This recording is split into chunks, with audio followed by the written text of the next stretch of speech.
बिस्मिल्लाहिर्रहमानिर्रहीम। Last session में हमने क्या किया था कि गुड्स की डेफिनेशन को इन डिटेल देखा था, जिसमें हमने बात की थी गुड्स से मुराद मूवेबल प्रॉपर्टी होती है और इन्वेस्टिंग एक्टिविटीज़ को इसमें से एक्सक्लूड कर दिया गया है और एक्शनेबल क्लेम्स को इसमें से एक्सक्लूड कर दिया गया है।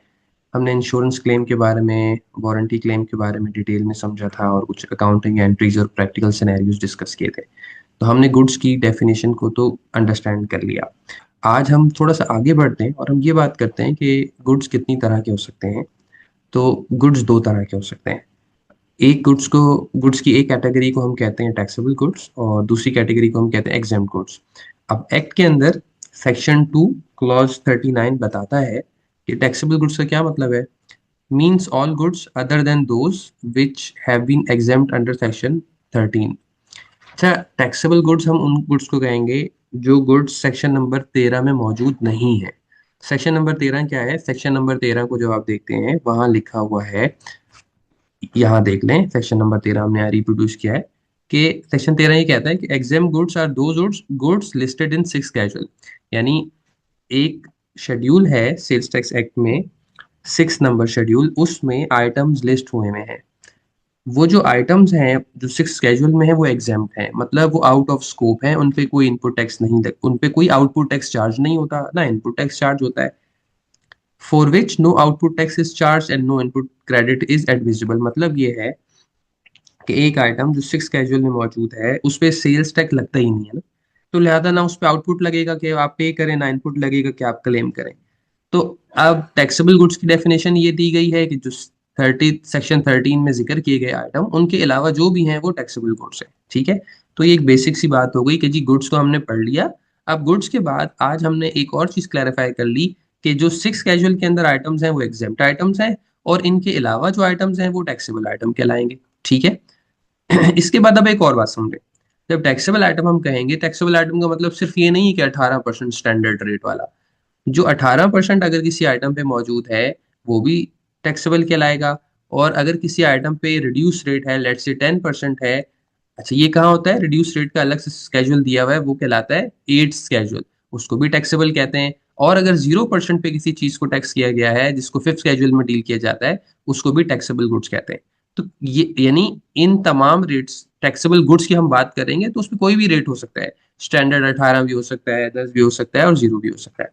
तो आज की क्लास की हायरार्की क्या हुई? आपने कनेक्ट करना है गुड्स से। गुड्स से कनेक्ट करने के बाद आपने समझना है दो तरह के गुड्स होते हैं। एग्जाम गुड जो 6 कैजुअल में दिए हुए हैं, उसके अलावा जो है वो टैक्सेबल है। अब टैक्सेबल के अंदर स्टैंडर्ड रेट वाला भी टैक्सेबल कहलाता है, रिड्यूस रेट वाला भी टैक्सेबल कहलाता है, 0% वाला भी टैक्सेबल कहलाता है। तो ये बात इंशाल्लाह आपको समझ आ गई होगी। अब आपने देखा कि टैक्सेबल गुड्स बात हो गई, एग्जाम गुड्स बात हो गई। तो अब हम एक सवाल एड्रेस करते हैं आज। अच्छा, इसी बात को मैंने यहाँ एक क्वेश्चन में भी लिख दिया है, इसको भी देख लें। अब कोई भी स्टूडेंट होता है आपसे पूछ लेता है कि हमें कैसे पता चलेगा वेदर एक आइटम टैक्सेबल है या टैक्सेबल नहीं है। सेल्स टैक्स एक्ट में जब नए नए स्टूडेंट सीख रहे होते हैं तो उनको एक चैलेंज होता है कि भाई टैक्स लगेगा या नहीं लगेगा एक आइटम पे, हम कैसे तलाश करें। तो उसका आसान सा जवाब आप क्या बोलेंगे? आसान सा जवाब है कि एक आइटम उसी वक्त टैक्सेबल है, an item is taxable unless it is specifically exempted, मतलब उसी वक्त टैक्सेबल है अगर उसको एग्जेम्प्ट ना कहा गया हो। अच्छा, टू डिटरमाइन दिस, इसको कैसे पता चेक कैसे करेंगे? आपको सबसे पहले 6 कैजुअल देखना है। अगर वो आइटम 6 कैजुअल में लिस्ट है तो वो एग्जाम्प्ट फ्रॉम टैक्स है, यानी आउट ऑफ स्कोप हो गया। अगर वहां लिस्ट नहीं है तो अब ये जनरली ये टैक्सेबल होता है। फिर मैंने बता दिया टैक्सेबल वो स्टैंडर्ड रेट पे भी हो सकता है, रिड्यूस रेट पे भी हो सकता है। ठीक है, तो ये हमने अपनी अब तक की गुफ्तगू को इस सवाल के अंदर हमने कवर कर लिया, एक क्वेश्चन आपके लिए बना दिया। और एग्जाम सप्लाई का क्या मतलब है अभी हमने दोबारा पढ़ लिया, लेकिन यहाँ एक दफे दोबारा देख लेते हैं। सेक्शन 2 क्लॉज 11 कहता है एग्जाम सप्लाई का मतलब ये है which is examined under section 13। और सेक्शन 13 क्या है मैंने आपको बता दिया। तो बेसिकली एग्जाम्ड सप्लाई और सेक्शन 13 आप मिला के देखेंगे तो इसका मतलब ये है जो आइटम 6 कैजुअल में है वो एग्जाम्ड है। काफी दफे रिपीट हो गई अब ये बात। अच्छा, उसके बाद में एक कॉन्सेप्ट है टैक्सेबल सप्लाई का। ये वाला कॉन्सेप्ट क्यों जरूरी है? इस कॉन्सेप्ट को समझने के लिए आपको सबसे पहले एक सवाल एड्रेस करना चाहिए। अगर आपसे कोई पूछे, अगर आपसे कोई ये वाला सवाल पूछे कि when to charge sales tax on domestic supply, यानी आप पाकिस्तान के अंदर एक चीज बेच रहे हैं, डोमेस्टिक सप्लाई कहते हैं, आप विद इन पाकिस्तान कोई चीज सप्लाई कर रहे हैं, तो उस पे सेल्स टैक्स कब लगेगा? मिसाल के तौर पर मैं, इनकम टैक्स स्टूडियो एक सर्विस प्रोवाइडर है, ट्रेनिंग प्रोवाइडर है, मेरे पास एक मोबाइल था, मैंने बेच दिया किसी एक बंदे को, तो क्या मुझे सेल्स टैक्स लगाना है? या एक फर्नीचर वाला है, वो फर्नीचर बेच रहा है, क्या उसको सेल्स टैक्स लगाना है? एक फार्मेसी स्टोर है, क्या उसको सेल्स टैक्स लगाना है? एक रिटेलर है, क्या उसको सेल्स टैक्स लगाना है? तो हमें ये समझना है कि सेल्स टैक्स लगाना कब है, किसको लगाना है, सेल्स टैक्स कब इन्वोक होगा कि हम इसको चार्ज करें। तो इसको हम पहले समझ रहे हैं। तो so yes, sales tax on local supply is chargeable only when, अब तीन अगर कंडीशंस पूरी होती है ना, तो ही आपको सेल्स टैक्स लगाना होता है, अदरवाइज सेल्स टैक्स चार्ज नहीं करना होता। If any one element fails, no sales tax. No tax under, अभी हम देख लेते हैं इसको भी, ये हम स्कोप ऑफ टैक्स को पढ़ते हैं। अच्छा, इसमें सबसे पहले उसका रजिस्टर्ड होना जरूरी है, यानी उसके पास सेल्स टैक्स रजिस्ट्रेशन नंबर होना चाहिए। दूसरा ये कि वो टैक्सेबल सप्लाई करे। अब देखिए, मैं इस सवाल पे आया हूँ क्योंकि मैंने आपको आगे टैक्सेबल सप्लाई का बताना था, ये वाली बात, इसलिए मैं यहाँ आ गया कि टैक्सेबल सप्लाई समझना क्यों जरूरी है, क्योंकि सेल्स टैक्स आप चार्ज ही तब करेंगे जब तीन कंडीशंस पूरी हो रही हो। या आप एक तो आप रजिस्टर्ड पर्सन हो या नहीं, ये सब इंक्लूसिव है। आपको रजिस्टर्ड पर्सन भी होना चाहिए, आप टैक्सेबल सप्लाई भी कर रहे हो, और बिजनेस एक्टिविटी के दौरान कर रहे हो, इन द कोर्स और फर्दरेंस ऑफ बिजनेस एक्टिविटी, यानी आपकी बिजनेस एक्टिविटी की बाउंड्री के अंदर एक चीज हो रही हो, तो तभी आप सेल्स टैक्स चार्ज करेंगे। अच्छा, यही बात कहाँ लिखी हुई है? सेक्शन नंबर 3 में स्कोप ऑफ टैक्स में लिखी हुई है। Subject to this provision, subject to the provision of this act, there shall be charge levied and paid a tax known as sales tax at the rate 18% of the value of. हम आज ये section 3 इंशाल्लाह पूरा cover करेंगे, लंबा section है, लेकिन आज हम सिर्फ क्लॉज ए इसका देख रहे हैं। अच्छा, इसको कैसे पढ़ेंगे? इसको बोलेंगे clause A of sub section 1 of section 3, इस तरह इसको पढ़ते हैं, ठीक है। कहते हैं कि 18% कब लगेगा? अगर टैक्सेबल सप्लाई हो, नंबर वन, ये आप नोट कर लें, नंबर वन टैक्सेबल सप्लाई हो, मेड बाय रजिस्टर्ड पर्सन। दूसरा क्राइटेरिया क्या है जी? रजिस्टर्ड पर्सन करे, इन द कोर्स और furtherance of any taxable activity, यानी बिजनेस एक्टिविटी भी हो रही हो। तो अगर ये तीन बातें पूरी होंगी तभी आप सेल्स टैक्स चार्ज करेंगे, अदरवाइज नहीं करेंगे। ये बेसिक रिक्वायरमेंट है, और यही चीज मैंने आपके लिए यहाँ पर लिख दी। अब कोई आपसे पूछे सेल्स टैक्स कब चार्ज करना चाहिए किसी भी बंदे को, तो आपका ये चेकलिस्ट है, ये तीन चेकलिस्ट टिक हो जाएंगी तो सेल्स टैक्स चार्ज करना है, अदरवाइज नहीं करना। अब हम पढ़ते हैं टैक्सेबल सप्लाई को, कि टैक्सेबल सप्लाई क्या है। क्योंकि यहाँ पे टैक्सेबल, देखिए यहाँ पे बात हो रही है ना, इन द यानी कि ये रहा टैक्सेबल सप्लाई, पहली कंडीशन है कि वो टैक्सेबल सप्लाई करता हो, तो आपको उसकी डेफिनेशन आनी चाहिए। तो टैक्सेबल सप्लाई की डेफिनेशन देखने के लिए अब हम आते हैं यहाँ पे। देखो, टैक्सेबल सप्लाई का क्या मतलब है? बहुत आसान सी डेफिनेशन है कि taxable supply means A supply of goods made by. अच्छा, सप्लाई ऑफ गुड्स है नंबर वन। आगे कौन? मेड बाय, यहाँ इंपोर्टर, मैन्युफैक्चरर, ये सप्लाई चेन मेंबर्स हैं जो हम क्लास 1 में या 2 में पढ़ चुके हैं। सप्लाई चेन मेंबर्स कर रहे हो, और कौन से आइटम की सप्लाई हो? Other than goods which are exempt, यानी एग्जाम्प्ट गुड्स के अलावा आप सप्लाई कर रहे हो। यानी से खुलासा ये हुआ, जो आइटम 6 स्केड्यूल में लिखे हुए हैं उन आइटम की सप्लाई नहीं हो रही है, बल्कि उनके अलावा आइटम की सप्लाई हो रही है। और कौन कर रहा है? सप्लाई चेन मेंबर्स कर रहे हैं। इंपोर्टर कर रहा हो सकता है, मैन्युफैक्चरर कर रहा हो सकता है, ठीक है। और इसके अलावा जीरो रेटिंग जो आइटम है उसको भी शामिल किया गया है, क्योंकि मैंने आपको बताया था कि जीरो रेट पर, फिफ्थ स्केड्यूल के अंदर कुछ एंट्रीज हैं, आइटम्स हैं जिनको जीरो रेट पे रखा गया है। जीरो रेट पर भी अगर कोई आइटम चार्ज हो रहा है उसको भी टैक्सेबल सप्लाई कहते हैं। तो अब आपकी डेफिनेशन, अब ये आपको बात समझ आ जाएगी। अब आप इस एग्जांपल मैं आपको भी इसकी समझाता हूँ, नीचे मैंने टेबल बनाया आपके लिए। तो ये एक तो थ्योरेटिकल अंडरस्टैंडिंग होगी, तो मैं डायरेक्ट आपको टेबल पे लेके आता हूँ ताकि थोड़ी और क्लैरिटी आ जाए। अब देखें, फॉर एग्जांपल लुब्रिकेंट ऑयल है, ठीक है, जो मशीन वगैरह में इस्तेमाल किया जाता है। लुब्रिकेंट ऑयल क्या सिक्स कैजुअल आइटम है? नहीं है। हमने सिक्स कैजुअल में जब आप देखेंगे तो आपको ये नहीं मिलेगा। तो फिर ये कहाँ मिला आपको? रिड्यूस रेट में, एट स्केड्यूल में देखें आपको वहां पे नहीं मिला। एक थर्ड शेड्यूल आइटम है, वहां मिला। अच्छा, ये हम पहले डिस्कस कर चुके हैं फर्स्ट सेकंड क्लास में कि ये क्या होता है third schedule, six schedule, eight schedule, पहले हम डिस्कस कर चुके हैं, ठीक है। तो लुब्रिकेंट ऑयल आपको थर्ड स्केड्यूल में मिल गया, सीरियल नंबर 42 पे। तो ये टैक्सेबल सप्लाई है, ये टैक्सेबल सप्लाई है 18% पे। थर्ड शेड्यूल के अंदर दो रेट्स हैं, 18 है और 25 है, कुछ पे थर्ड 18 है और कुछ पे 25 है, तो ये हम वहां बात कर चुके हैं। अच्छा, इसकी कॉन्सेप्ट क्या है कि भाई इनपुट टैक्स एडजस्टेबल होता है अगेंस्ट आउटपुट। तो आपने अगर ये चीज खरीदी है, इसका इनपुट आप क्लेम कर लेते हैं, इसका आउटपुट आप पे कर देते हैं, ठीक है। यानी जो बेचने वाला है वो आउटपुट पे करता है, जिसको इसने परचेज किया वो उसका इनपुट क्लेम कर लेता है। इसी तरह लाइव एनिमल, लाइव एनिमल हमने देखा क्या ये टैक्सेबल है या एग्जाम्प्ट है? हम सिक्स कैजुअल में गए, वहाँ एंट्री नंबर 40 पे हमने देखा टेबल 2 की ये। अच्छा, टेबल 2 क्या है, 1 क्या है, ये भी हम पहले बात कर चुके हैं। तो ये एग्जाम्प्ट आइटम है, इसको हमने एग्जाम्प्ट कह दिया, तो अभी टैक्सेबल सप्लाई नहीं। अब क्या मतलब हुआ? अब मतलब ये हुआ, अगर कोई बंदा लाइव एनिमल बेच रहा है, यहाँ ये अब आप दोबारा तीन क्राइटेरिया, वो लाइव, क्या वो रजिस्टर्ड पर्सन है, हो सकता है वो लाइव एनिमल वाला रजिस्टर्ड पर्सन हो, ठीक है जी, उसके पास एसटीआरएन है। क्या वो टैक्सेबल सप्लाई कर रहा है? नहीं, वो टैक्सेबल सप्लाई नहीं कर रहा। जब वो टैक्सेबल सप्लाई नहीं कर रहा है, इसका मतलब है अब वो सेल्स टैक्स चार्ज नहीं करेगा।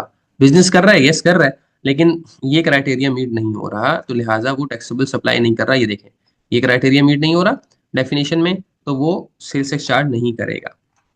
तो इस तरह आपने समझना है।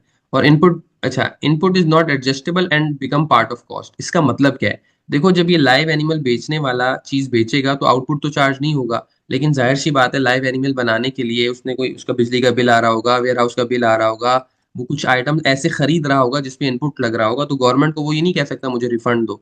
तो गवर्नमेंट कहती है कि आपका जो इनपुट है एडजस्टेबल नहीं है, वो पार्ट ऑफ कॉस्ट बन जाएगा। एडजस्टेबल इसलिए नहीं है क्योंकि आपका आउटपुट ही नहीं है। अच्छा, पोल्ट्री फीड आप देखें तो ये आप 8 स्केड्यूल के अंदर सीरियल नंबर 88 पे आपको मिलेगी, ये रिड्यूस्ड रेट सप्लाई है। तो ये टैक्सेबल है, यस ये टैक्सेबल सप्लाई है 10% पे। अच्छा, जब जो बंदा परचेज करेगा उसको भी इनपुट की एडजस्टमेंट मिलेगी, और जो बंदा इसको बेच रहा है उसको आउटपुट पे करना पड़ेगा। और वो अपना, उसके उसके उसका जो इनपुट होगा वो एडजस्ट भी कर सकता है। ठीक है, मिसाल के तौर पर एक बंदा पोल्ट्री फीड बना रहा है, उसकी फीड मिल है, तो वो जितने भी इंग्रेडिएंट्स मंगा रहा है उस पर सेल्स टैक्स लग रहा है, लोकल परचेज पे सेल्स टैक्स लग रहा है, तो अपने 10% के आउटपुट के अगेंस्ट वो अपने तमाम इनपुट्स को एडजस्ट कर सकता है और बैलेंस पे कर देगा। अच्छा, पल्सेज है, राइस है, अगर हम इसे देखें तो 6 कैजुअल के अंदर ही आ रहे हैं, तो ये एग्जाम सप्लाई है। अब भले एक बंदा कारोबार भी कर रहा है, रजिस्टर्ड पर्सन भी है, लेकिन वो सेल्स से चार्ज नहीं करेगा क्योंकि ये आइटम एग्जाम्प्ट है। और इसको कारोबार करने के अंदर जो इनपुट लग रहा होगा इस चावल बेचने वाले को, वो सारा का सारा पार्ट ऑफ कॉस्ट बन जाएगा। ठीक है, एक बंदे ने एक्सपोर्ट कर दिया गुड्स को। अच्छा, अब एक्सपोर्ट ऑफ गुड्स के अंदर एक बात समझिएगा, एक्सपोर्ट ऑफ गुड्स के अंदर वो लुब्रिकेंट ऑयल भी एक्सपोर्ट कर सकता है और लाइव एनिमल भी एक्सपोर्ट कर सकता है। हालांकि बाय नेचर ये टैक्सेबल सप्लाई है, ये एग्जम्प्ट सप्लाई है, लेकिन अगर इन दोनों में से किसी को भी वो एक्सपोर्ट कर देगा ना, तो उसकी नौयत टैक्सेबल सप्लाई की बन जाएगी और ये 0% में फिर आ जाएगा। ठीक है, ऐसा नहीं है कि अगर वो लाइव एनिमल को एक्सपोर्ट करेगा तो वो तो एग्जम्प्ट हो जाएगा, तो लिहाजा इसका जितना भी एक्सपोर्टर का इनपुट है वो उसको नहीं अलाउ, उसको रिफंड नहीं होगा। नहीं, इनपुट जो भी होगा उसको फिर रिफंड होगा अगर उसने एक्सपोर्ट की है। ये एक्सपोर्टर के लिए एक प्रिविलेज है। तो अगर एक एक्सपोर्टर है, वो कोई भी आइटम बेचेगा, बाहर एक्सपोर्ट करेगा, उसको जो भी इनपुट आएगा उस इनपुट को वो रिफंड ले सकता है। तो आज हमने छोटा सा एक कॉन्सेप्ट डिस्कस कर लिया, मैं आपको रिकैप करा देता हूँ। हमने गुड्स की डेफिनेशन को पढ़ा था, गुड्स की डेफिनेशन के बाद हमने ये आपसे बात की, चले मैं आपके लिए रिकैप यहाँ पे कर देता हूँ। हमने गुड्स की डेफिनेशन पढ़ी, उसके बाद फिर आपको बताया गुड्स की दो कैटेगरी हैं, टैक्सेबल और एग्जाम। एग्जाम्प्ट का हमने बताया जो 6 स्केड्यूल के अंदर आपके पास आ रहे हैं वो एग्जाम्प्ट हैं, इसके अलावा जो बाकी हैं वो टैक्सेबल हैं।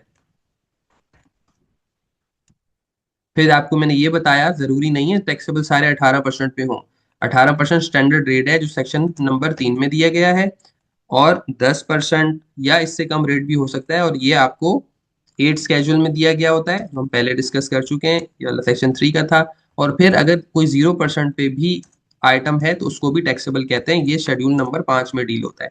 तो हमने ये अपनी बात की, goods then taxable goods then exempt goods. फिर हमने एक क्वेश्चन डिस्कस किया और वो ये है कि भाई सेल्स टैक्स कब लगाना है।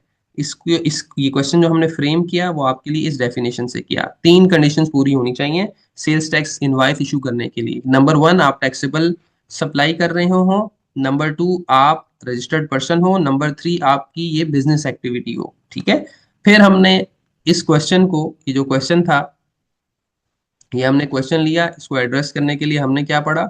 हमने टैक्सेबल गुड्स तो हम पढ़ चुके थे, हमने टैक्सेबल सप्लाई की डेफिनेशन पढ़ ली, जिसके अंदर कहा कि भाई आप टैक्सेबल गुड्स सप्लाई करें, प्लस कौन कर रहा हो, सप्लाई चेन मेंबर ये काम कर रहा हो, और other than goods that are exempt, वो गुड्स हो जो कि एग्जाम्प्ट है, तो ये टैक्सेबल सप्लाई कहलाएगी। ठीक है, फिर हमने एग्जाम्पल समझी, एग्जाम्पल समझी, एग्जाम्पल्स के अंदर हमने एक टेबल आपके लिए बनाया जिसके अंदर हमने आपको एक्सप्लेन किया कि देखें, एक बंदा लुब्रिकेंट ऑयल बेच रहा है तो वो थर्ड शेड्यूल में क्यों आया और ये टैक्सेबल है, और एक लाइव एनिमल बेच रहा है तो ये तो एग्जाम्प्ट है, क्यों एग्जाम्प्ट है। और हमने इसका कॉन्सेप्ट आपको फिर बताया, ये बहुत अहम कॉन्सेप्ट है। उसके बाद हमने आपको बताया ट्रीटमेंट, टैक्स ट्रीटमेंट, इसको भी खुलासा कर देता हूँ। अब जो बंदा एग्जाम्प्ट सप्लाई कर रहा है तो उसका सारा का सारा input become part of cost. ठीक है, लेकिन जो आदमी टैक्सेबल सप्लाई कर रहा है तो वो can adjust input against output, वो अपने इनपुट को आउटपुट के अगेंस्ट में एडजस्ट करके बैलेंस पे कर सकता है। ठीक है। और फिर एक बात ये कि अगर आपने एक्सपोर्ट कर दिया कोई भी आइटम हो, एनी आइटम, चाहे वो एग्जाम्ड है चाहे वो टैक्सेबल है, तो सारा का सारा आपको क्या हो जाता है, रिफंड हो जाता है, इनपुट रिफंड हो जाता है आपका। तो आज की क्लास की ये हमारी छोटी सी समरी हो गई, और हमने आज एक बहुत ही छोटे से मजीद दो तीन मजीद कॉन्सेप्ट्स पढ़ लिए। इंशाल्लाह अगली क्लास के अंदर फिर हम ये कुछ हमने क्वेश्चंस आपके लिए ड्राफ्ट किए हैं, इनको देखेंगे, और फिर सप्लाई की डेफिनेशन इंशाल्लाह देखेंगे, जो कि बहुत अहम डेफिनेशन है, और इसमें थोड़ा सा हमें वक्त लगाना होगा इंशाल्लाह। अपना ख्याल रखिए। अल्लाह हाफिज़।